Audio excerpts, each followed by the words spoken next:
This is section 2.5, talking about enzymes.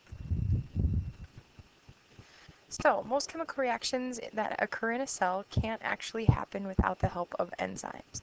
The whole purpose of having an enzyme present is that it's going to allow us to speed up how quickly the reaction's taking place and using less energy to start that reaction in the first place. So, you can kind of see in this picture here to the right, it's also helping to keep our reactants together so that they're going to actually interact with each other and be able to become a new product together. So one example of a specific enzyme is called amylase, and it's actually found in your saliva.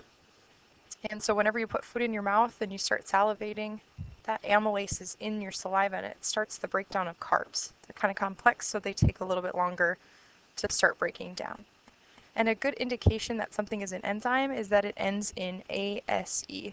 So that's a good little trick for most enzymes. So how they work is they lower what's called the activation energy of a reaction. And if you remember from previous slides, activation energy is how much energy we need to actually start a reaction. So we bring the reactants together here with the enzyme, and it helps us position them close together so they're going to react with each other. And the cool thing about enzymes is that they can be used kind of over and over again without becoming part of the reaction and without being used up to the point where they can no longer do their job. So, and another thing is that they're going to be very specific to what they can bind with and what they can react with. So this little picture here down on the left is showing just kind of a very weird shape. They have to match up perfectly in order to help each other out. And then the picture in the lower right is just showing what a reaction would look like with an enzyme and without an enzyme in red. So you can see the one using the enzyme takes a lot less active energy to actually get the thing started, and the one in red takes a lot more energy to actually get a reaction to occur.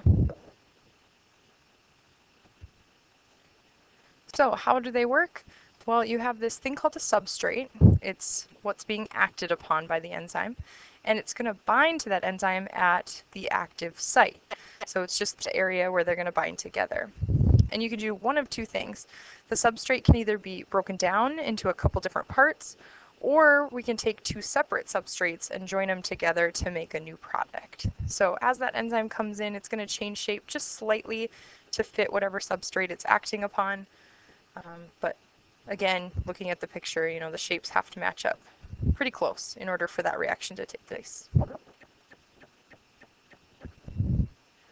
And here is another picture just showing in green the enzyme and your substrate in orange so that, again, the shapes kind of match up. Maybe switches shape just a little bit to fit it perfectly. And in this case, we're actually breaking that substrate down into two separate components that then are released and they'll go off and do whatever else they need to do. So enzymes can be used to do all kinds of things. Main thing would be that we use lots of enzymes to break down food that you eat into what's called monomers, which are just the building blocks of basic organic foods. And we also can use enzymes to move things in the body. We can also make protein using enzymes, so we link amino acids together using that. And proteins run everything your body does, so we need that to occur. We also have to copy DNA, and we use an enzyme to not only split open the DNA, but then another enzyme to copy it, and then make proteins from it. So lots of things for enzymes.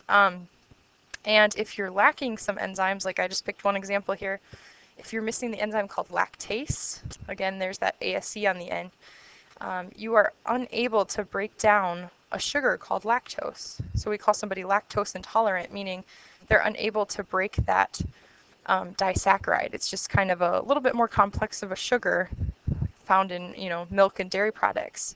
And so if that enzyme's missing from their body, they get kind of sick when they eat those types of foods. And that's it for this section.